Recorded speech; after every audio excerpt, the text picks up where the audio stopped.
Afternoon, everyone. It's about 42, ladies and gents. This is your man KB here. I'm making this video from sunny South Africa. It's blazing hot out here. I had this urge to make a video and talk to, some people, educate one or two of my fellow South Africans that might be going through difficult challenges financially. We've all survived COVID. Question is, how have you come out of, the lockdowns? Some of us, many people out here are struggling. Many lost their jobs. They're trying to get back into the job market. Some got their income cut in half. Businesses aren't working. So I thought, let me make a video and just start talking to the common people. There's people out there that are doing okay. They've survived. They're not having struggles with money. But if you find yourself in that kind of position where it's tough, kunzima gents, diyabowa, month to month, we talk about this petrol price that's going up every freaking week. We talk about this thing called inflation that half of us don't even understand.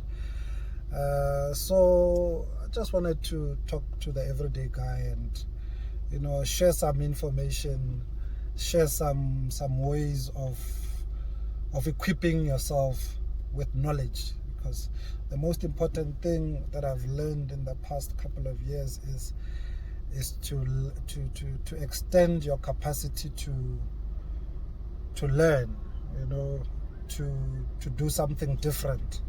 If you're not learning, you stay in the same place. So and I started learning about money. You would think it's a trivial topic. Everybody knows about money. What do you want to tell me about money that is different from what I know, And I thought, let me make a video. Ask yourself, what do you know about money really? Besides the fact that we wake up and go work hard for it and get paid at the end of the month. We all get excited when that SMS comes in on the 25th or on the 31st, whichever day you get paid. So, but then what happens after that, Ever since I started working, I got these lessons that you learn from everyone. All these financial advisors, they'll tell you,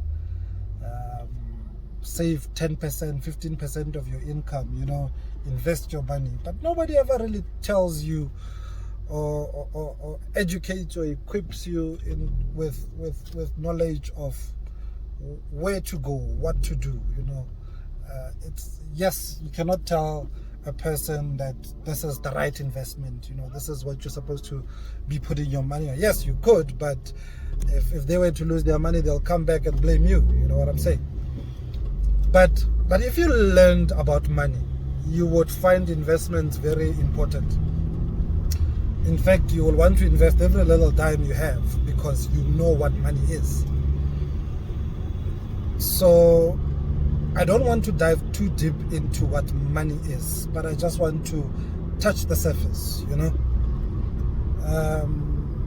I think governments tends to do, many governments around the world, not just South Africa, in fact all of them, they do an injustice to their people because they never explain to you what currency is and what money is.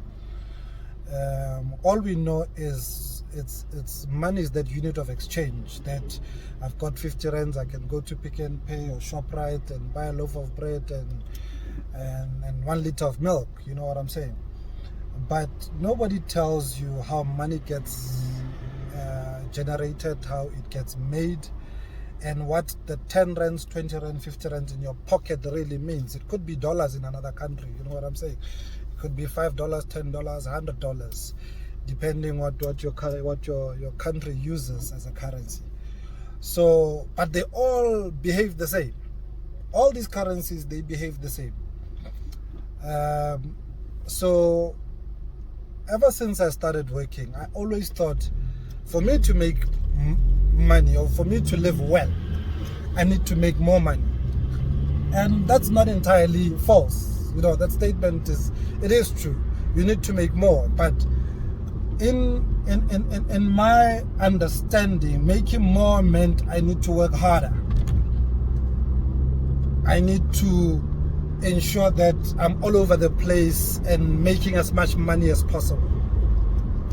And that's fair enough, that's true. You know, you start somewhere. You need to start hustling, you need to get working, you need to push. If you're working, you'll do overtime, you'll do all sorts of funky stuff for you to make more money. But as time goes, you realize that selling your time for currency doesn't really take you anywhere.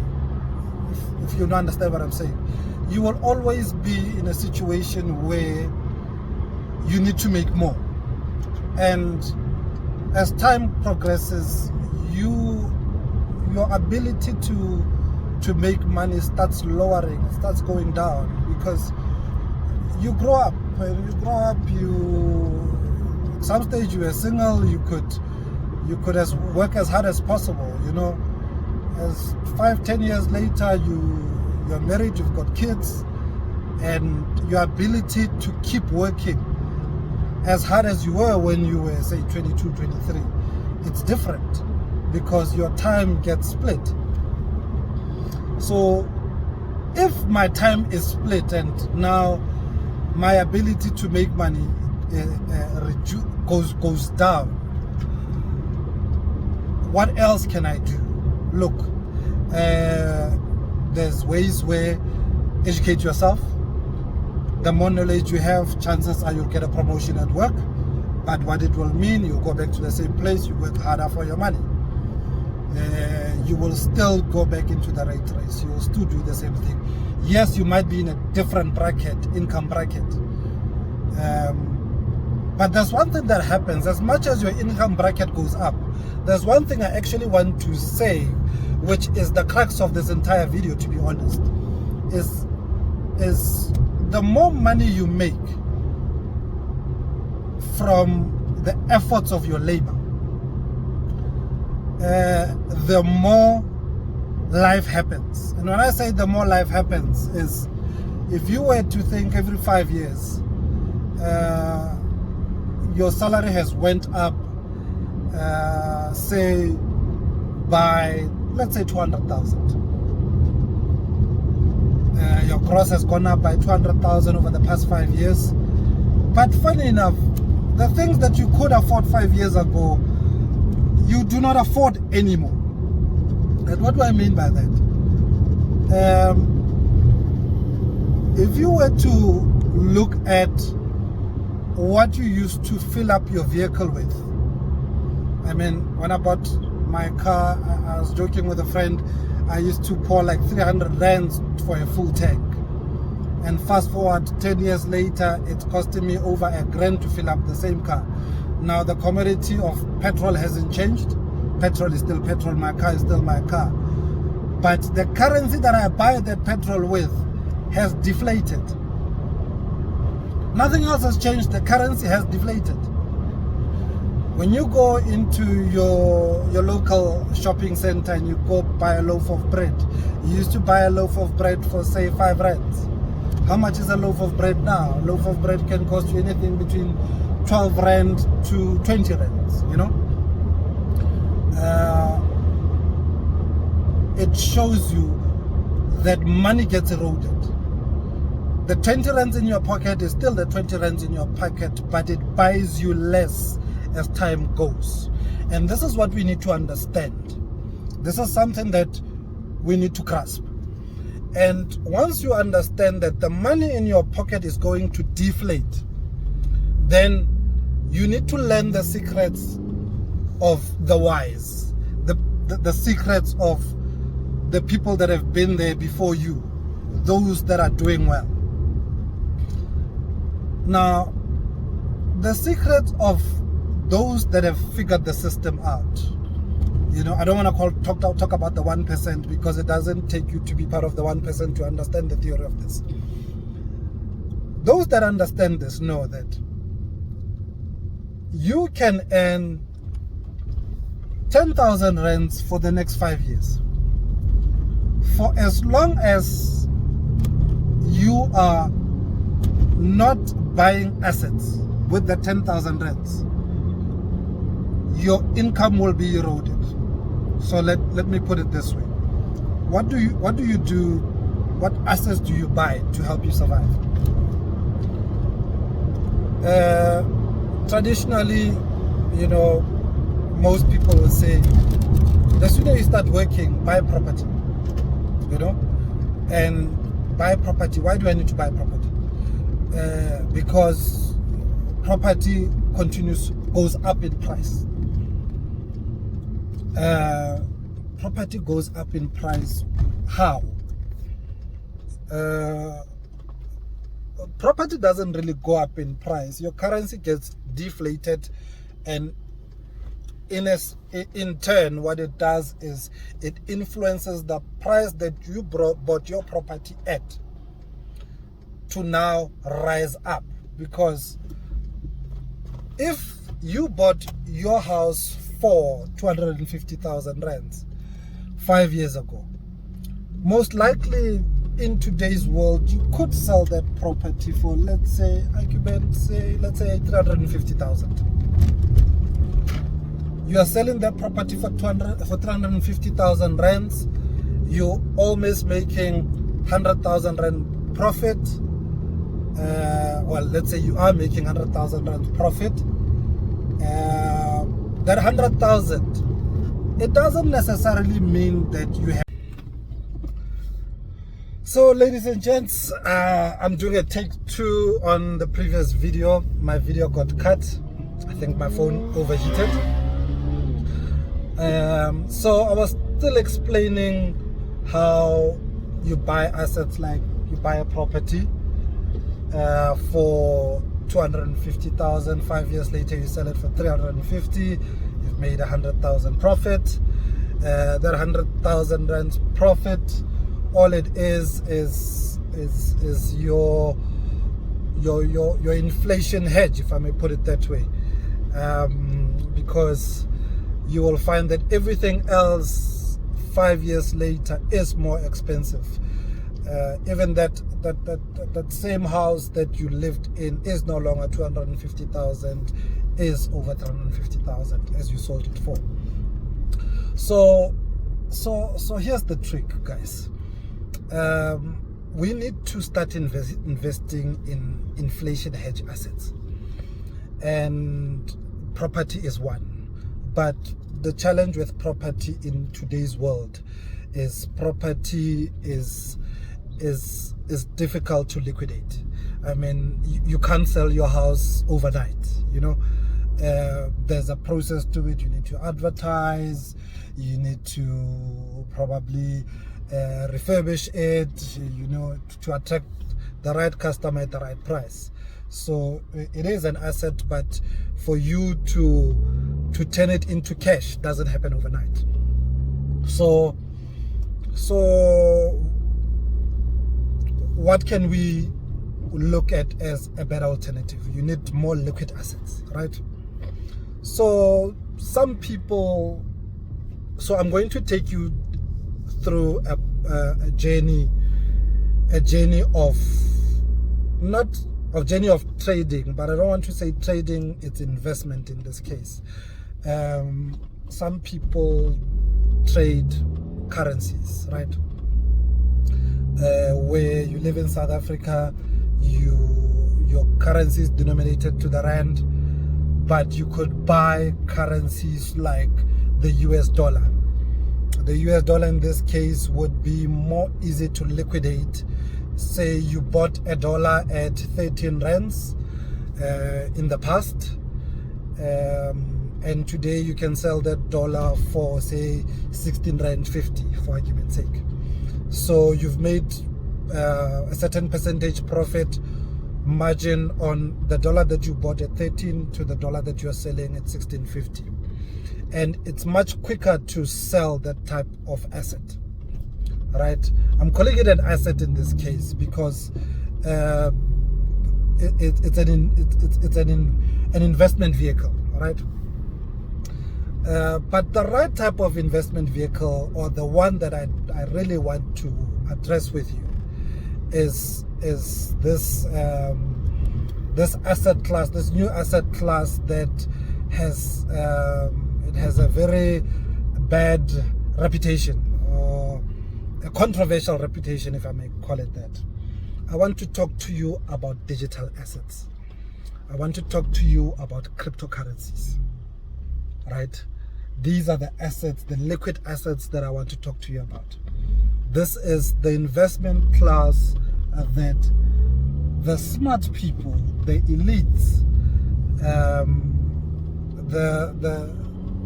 the tomorrow people are looking at. When I say tomorrow people, they are young and vibrant asset classes, you know. So this conversation will take us, there is no bigger digital asset than Bitcoin. There is none bigger than it at the moment. And everybody has heard about Bitcoin. Everybody has seen, has heard people that are getting rich over this internet currency, internet money. But most of us don't understand what it is or what it means, and how to buy, how to sell, how to invest in it. Most people don't know. But more and more South Africans, more and more people all over the world have learned, especially during these COVID times, you know. So you need to learn about Bitcoin. I'm not here to tell you, come invest in my scheme, come do this, will make you rich overnight. I'm not here to do that. What I'm here to do, I'm here to encourage you to learn. You need to learn. Once you learn about Bitcoin, you will learn about money by default. It's a journey. Once you tap into this rabbit hole, there's no getting out. You're going to get deeper and deeper. So as much as I started this video talking about money as we know it, currency as we know it, I'm going to extend this topic in different videos, right? I just want to get into the introduction of what I want to lay down as the next topics, the topics of tomorrow, the next videos that I'm going to do. I'm just giving you a snippet of what my channel is going to be, what my challenge is going to be all about, right? I got tongue-tied there. English is not my mother tongue, guys. I'm now driving in circles because I'm getting closer to home, and I actually want to finish this video first. So let's talk about Bitcoin, guys. Everything that you've heard about, if you've heard about Bitcoin over a year ago and you are still not invested in Bitcoin, you probably got, shit, it's hot in here, excuse my language, you probably got the wrong type of advice. Because if you had gotten the right type of advice, you would already be in it. You would have a year of knowledge in it. You would know more assets other than Bitcoin. You would probably have more platforms that you're invested in than one, you know. But if you've heard about it and you still have done nothing about it, what I want to say to you is the person that probably told you about it, or what you did, you heard about it and you didn't have the desire to learn further. All right? So I want you to start expanding your knowledge in digital currencies. I want you to start expanding your knowledge probably in Bitcoin first, and then you'll learn about the rest as time goes. Because there is, like I said earlier, there is no bigger asset than Bitcoin. And it makes life easier to get people to understand these type of assets in Bitcoin first before they can get into the rest, because there is thousands of these tokens. They call them tokens. There's thousands, probably over 5,000 of them. Some of them are very good investment vehicles, some of them are not. Some of them will require you to put more time in them. There's no investment that booms overnight, and same goes to Bitcoin. It doesn't boom overnight. But what you need to know is you need to get yourself immersed into it. You need to start learning. You need to start YouTubing. You need to start Googling. It's very important, because I can never give you enough information. There is a whole heap of information out there. But what I want to say to you, number one, Bitcoin is not a scam. If somebody has told you about Bitcoin and he said, oh, what a scam, I put in money here and lost all my money, this guy promised me this and they ran away with my money, that's the guy that introduced you to Bitcoin that ran away with your money. It is not Bitcoin that ran away with your money. All right? So let me touch on how Bitcoin was created, right? I'm not going to get too deep into it, but let me touch. So Bitcoin was created after the financial crisis of 2008 financial crisis, right? And by the way, we have just entered another financial crisis through this COVID. Maybe not say. Let me rather say this CV-19 pandemic. So Bitcoin was created after the 2008 financial crisis, and it was created by a person that nobody knows because nobody has identified him. This person or this group of people go by the pseudonym Satoshi Nakamoto. This group of people, or this one person, I don't believe it's one person, because you would have to be an Einstein in finances, you have to be an Einstein in information technology, in computer science, in economics. I don't think there's one person that encompasses that type of knowledge to create such a product, such a commodity. This person has literally created new money, new gold in a digital form. We'll touch on to gold and how Bitcoin relates to gold. So what these people have done, they created a payment network. So Bitcoin is a payment network, and Bitcoin itself is an asset in this payment network. I know it might not make sense the way I say it. You have to dig deep before you can really get to know what Bitcoin is all about. But just know that Bitcoin is a token within the Bitcoin network, right? So what this network is, so these people decided, okay, we're going to create a payment network where people around the world, it doesn't matter which country they reside, but people around the world can exchange goods, whatever they want to buy and sell, for this new internet money called Bitcoin. So this was the first digital asset that was created. So meaning these people are now saying you don't need to buy a product in rands or dollars or yens or reals, whatever currency there is up there. What these people are saying is, let's use Bitcoin as a common currency across the entire world. Okay, wow, that's utopia. That's nice if the whole world can use one currency, right? But the challenge is there's governments out there.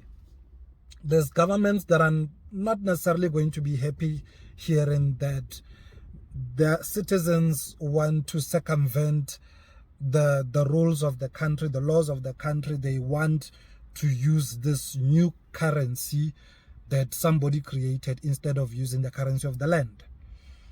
So it has been controversial in its growth.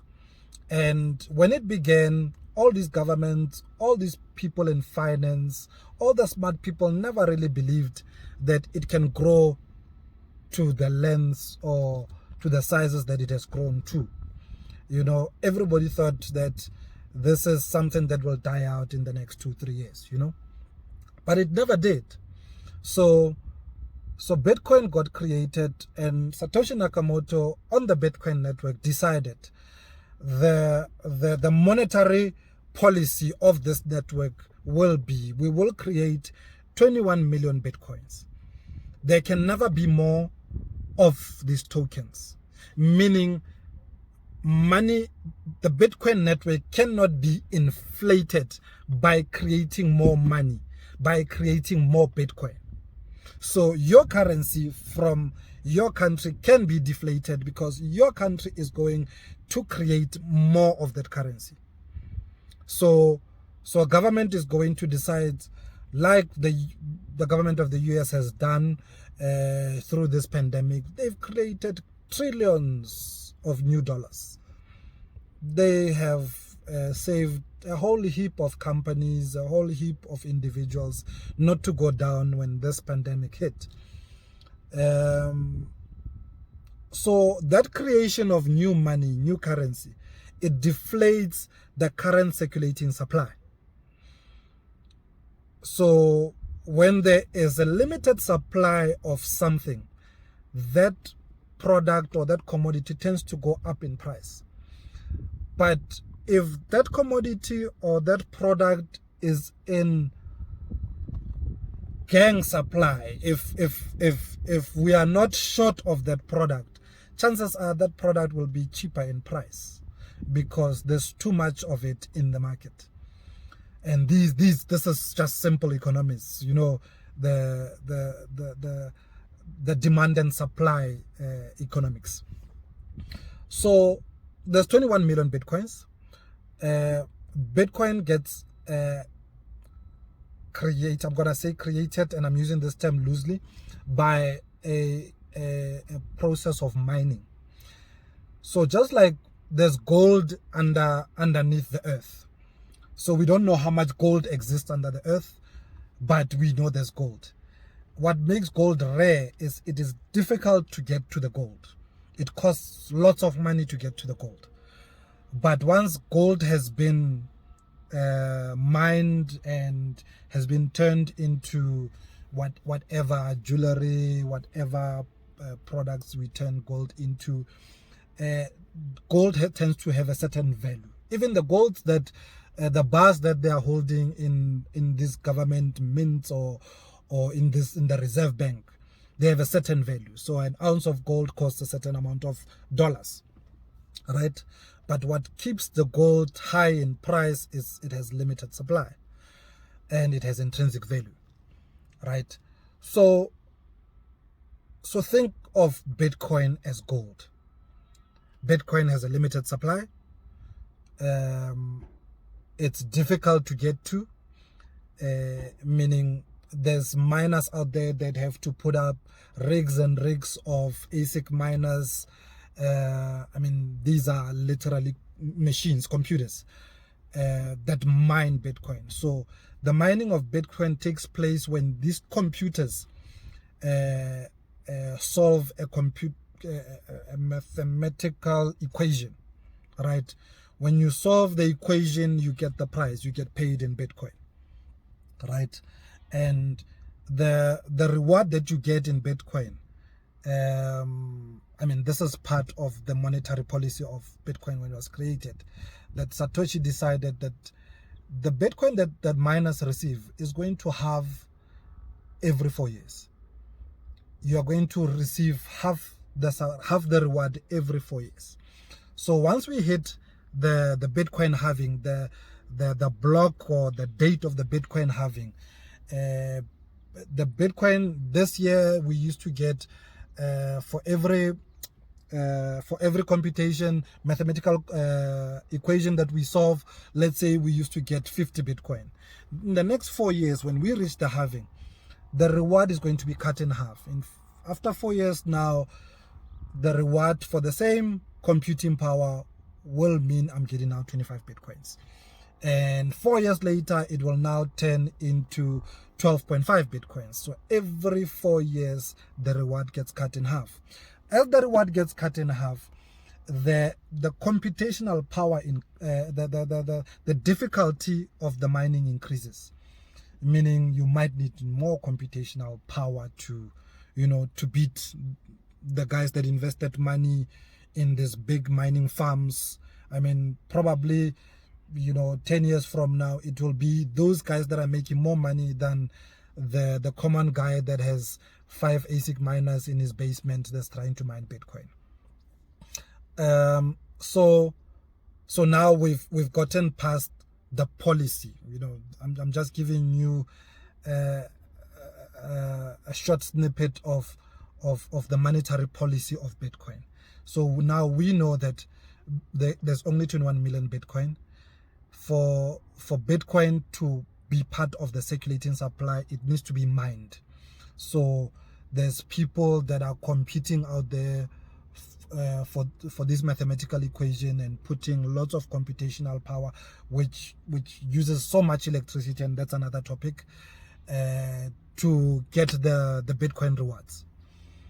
So now we know that. Now we know that Bitcoin has some, we can compare Bitcoin somewhat to gold because it's difficult to get to and it has a finite supply. Now, once Bitcoin is now created, Bitcoin can be traded from person A to person B. And how does Bitcoin get transferred from person A to person B? It's literally through your smartphone, through your computer. Bitcoin is not held in physical form. Bitcoin is currency of the internet. It is not physical money. So you will need a digital wallet to host your digital money, meaning Bitcoin in this case. So once you have, let's say you mined Bitcoin, let's say you didn't buy it, you mined it. And then let's say you've got 1 Bitcoin. As it is now, the 1 Bitcoin that you would have mined would have a value of, what's the current value of Bitcoin? I mean, it's trading for about 23,500 at the moment. 23,500 US dollars. That's the currency. And Bitcoin, let me tell you, Bitcoin has been around for just over 12 years now. This asset has been around for 12 years. 12 years ago, this asset found it difficult to be pegged to the dollar, to be 1-to-1 with the US dollar, meaning 1 Bitcoin costing $1. It found it difficult. But a year, 2 years later, Bitcoin traded over $1. Then Bitcoin traded over $10, over $100, over $100,000. Bitcoin, I mean, in 2017, Bitcoin hit a high of 19,700, if I'm not mistaken, in US dollars. So now, when you look at the dollar in your pocket or the rand in your pocket, and you look at that rand 12 years ago, that rand in your pocket probably could buy you, let's say, let's find the smallest item to buy. Let's say that rand could buy you 5 sweeties. 5 sweeties, that rand or that dollar. Today, 12 years later, probably that rand or that dollar can only buy you 1 sweetie. Or even less. It might not be enough. You might need $1.50 or $1.50 to buy 1 sweetie. Because that dollar or that rand got deflated over the past 12 years. It got deflated because governments created more and more and more of it. And I'm not saying that the devaluation of currency is only when government creates money. There's more to this economics, but this is the simplest way I'm going to describe it. Your government creates more money, there's an influx of that new money into the current supply, and suddenly that money loses value. This is the simplest way to describe it. But over the same 12 years, Bitcoin has gained value over the rand that you possessed 10 years ago. Bitcoin gained more value over the dollar you possessed 10 years ago. Meaning, when Bitcoin was $1, had you swapped $1 or 1 rand for that Bitcoin and held it for 10 years, as we sit today, you could buy an asset or a product or a commodity or whatever that is worth 23.5 US dollars. If I was to translate that into South African rands, I mean, we're literally coming to around 400,000. Meaning the rand that you had 10 years ago has turned into 400,000 10, 12 years later. This is the simple mechanics. This is the simple economics of this. I might be butchering it. I'm not the best. I'm not an economist. I'm not a financial advisor. I'm not a money person. I'm just telling you, somewhere out there on the world wide webs of this world, on the internet of this world, there is a currency, there is an asset that increases in value. If I buy it today and I was to hold it for, say, 10 years, I might thank myself 10 years from now. That asset will beat inflation. It actually might mean 10 years from now, I could afford the car that I wanted to drive. I could afford the property that I wanted to live in. I could afford my children's school fees. I could afford the trip to the Seychelles, to UK, to wherever. So what I want to say to you today, the money that you hold in your pocket, you continue to save it, you will go down with this currency. You need to turn your money into an inflation-hedged asset that is liquid enough for you to liquidate at any given point you want.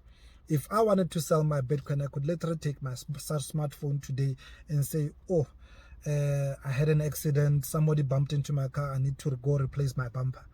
I literally could go sell my Bitcoin within 5 minutes. And I can turn my 1 Bitcoin into 400K in 5 minutes. Try to sell your house in 5 minutes. Please, try, come back to me, tell me how that worked. So, the crux of this thing, I mean, this was my second video. I'm going to try to combine these two videos into one. The crux of this thing is, guys, we need to get into investing our money. And in this digital age, we are right. I mean, South Africa, we talk about the fourth industrial revolution. I mean, that's these buzzing words. And what is the fourth industrial revolution? Money is changing, guys. Money is leaving your wallet and money is on your phone. You need to learn this. You can follow me from today. I'm going to make more videos. I'm going to teach you the step-by-step. I'm going to provide the step-by-step guides of where I started in this journey, where I am today. I'm going to give you safeguards. I'm going to help you to protect. I'm not here to tell you to come invest in my scheme. That's number one. I'm not here to take money from you.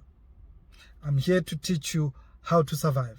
And I'm here to tell you, the money that you work hard for, it gets deflated every year. You lose money. Even if you were to save it under your mattress, it will not be the same next year. You will buy. I mean, these are simple economics. I don't have to tell you this for you to understand this. You know this. But what I'm trying to tell you, there is a way out, guys. There is a very simple way out. I don't want to say, yes, I said it's simple. Shit, this is a journey that will change your life. But it's important for you to take the first step into this journey. I cannot force you to do it. But once you learn, you can never unlearn it. Once you know, you can never unknow. And right now, what I know is the money in my pocket right now. Yes, I'm going to use it to go buy bread right now. It's fine. I need it. That's the denomination. That's what we use as an exchange token in South Africa. I mean, back in the day, there used to be barter trade. I could give you a cow to go buy land with it. You know, people used to barter with assets, and Bitcoin has become that asset. We are now bartering in Bitcoin. Some people will say,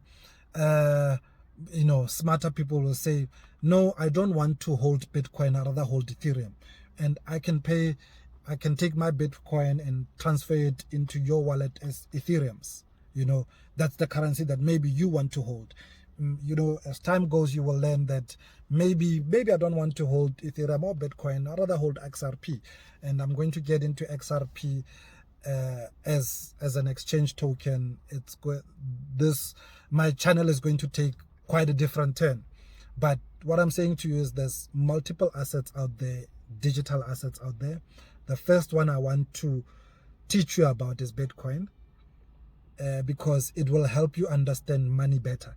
Then once you understand Bitcoin and the value that it has generated over the years, you will learn about the rest.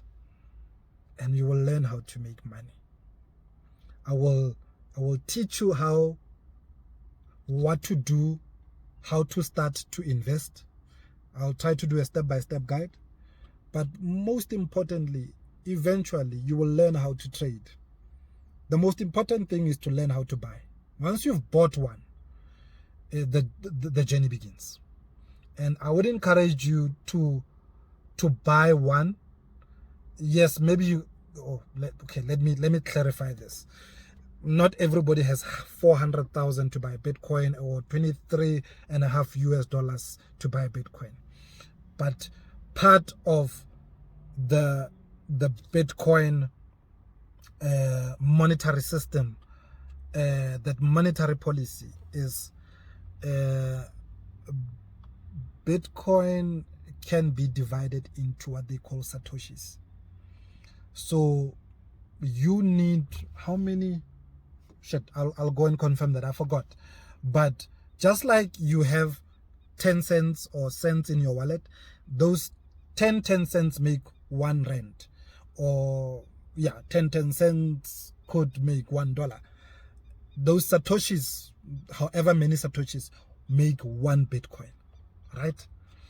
Yes, you want to get to a point where you own a full Bitcoin, but you don't have to own a full Bitcoin. With however money you have, you can buy fractions of this token. You can, if you've got, let's say you only have 500 rands or $500, that's all you have, but you want to start, you can start. You can go buy fractions of this token, and what you will see on your digital screen, you will see if your name is David or your name is Tepo, you have bought 0.00003 of a Bitcoin. That's the denomination. That's what you will see. And as time goes, you might want to put more and more and buy more of these assets to a point where you have bought 23.5 worth of Bitcoin or 400K worth of Bitcoin. And what I can tell you, and this is not financial advice, with time, and you need to have a broader outlook. You need to have a 4 to 5, 10-year outlook before you can really say, I'm making money in this type of investments. I'm not saying you cannot make money in a short space of time, but making money in a short space of time requires a certain level of knowledge, a certain level of skill. You will develop that knowledge over time. You will develop that skill over time. I mean, I was telling a friend of mine that I've gotten to a level where if there's something that I need to execute, say, let's just do a simple thing like I need to take my car for service. need to take my car for service. I go to my dealership. They give me a quotation. They say you need 10,000 rands for the next service. I plan for it. I get to a stage where I need to go make money, digital money, that I can sell. It's literally like going to the market, buying a box of bananas, selling it over time, making profit, and taking my car for service. So literally that's what I do. I try not to spend money that I work for. I try to generate digital money first, then I can sell that money so that I can sustain my life. This is what life has become, because we need to have a plan. We need a plan B, guys. Truth be told, everybody needs a plan B. So this is my plan B. This plan B is going to evolve. I'm going to do more and more of this. It's going to get, maybe it's going to get more technical, whether technical from an economic side or technical from a technology side. We will see where it takes us. But I'm going to try to keep the terminology as simple as possible so that the common person can understand, so that you can decide, this is the journey that I'm going to take, because there are people out there that are going to help me. Trust me, for me to get to this level of knowledge, I learned from somebody. I'm here to teach somebody that's willing to listen. If you are not willing to listen, it's okay. But if you are that Lokshan culture guy, you are that girl that's trying to think, how am I going to pay my daughter's fees tomorrow? I'm saying to you, there is a way. Follow me. Try to listen. Try to take the advices that I'm going to be dishing out. Tomorrow, hey, maybe we'll be sitting down with a cup of coffee and we will be expanding our knowledge. So guys, the future is digital currencies. Your country knows it. Even South Africa knows it. I can tell you that our money in South Africa is changing. If the money in the US is changing, money in China has already changed.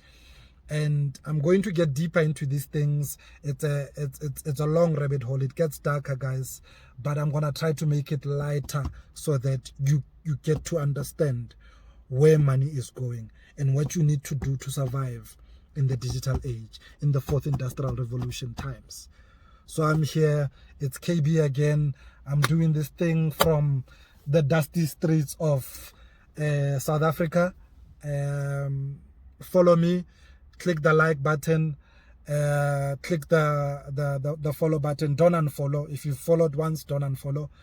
And yeah, guys, let's keep it real. Look out for the next video that's gonna come. Peace out.